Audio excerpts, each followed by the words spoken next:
Hello everybody and welcome back to the channel. Today we're going to do a lambda function. So the lambda function is like a small anonymous function and it can take any number of arguments, but you can only have one expression. So without further ado, let's start. So I'm going to create the first lambda called add numbers.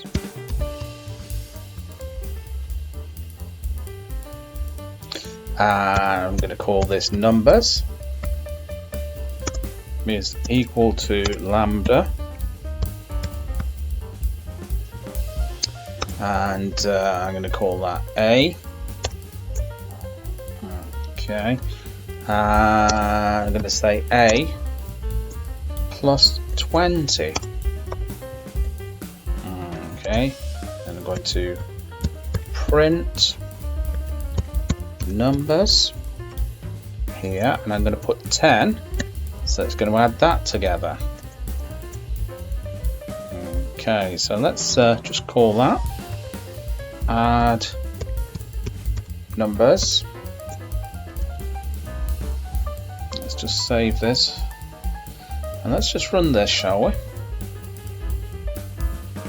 Okay, so we've got 30, so we've got a plus 20, and then we put 10 in there, so altogether that comes to 30. Okay, let's do the next example here, and let's just push this down, drop that down there, and we'll put that there. So this is going to be called add multiple numbers.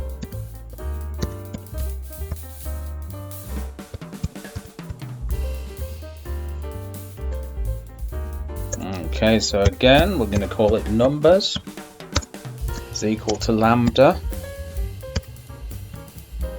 Oops, I spelled that wrong.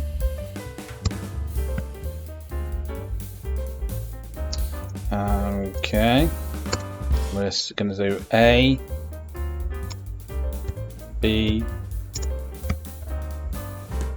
c, and d. So that's going to be, I'm just going to do randomly a times b plus c minus d. Okay, so we're going to print, this is going to be numbers,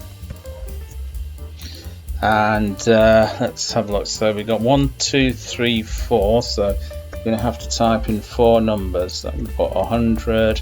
These are just random numbers. 1,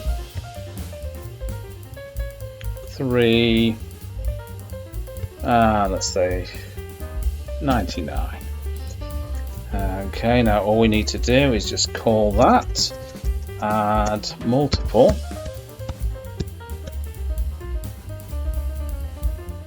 numbers multiple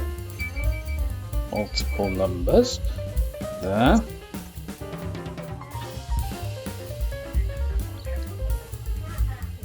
Okay, whoops, what was never closed?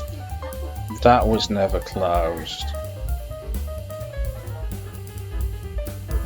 Okay, I'm just going to run this. Okay, and we got 4.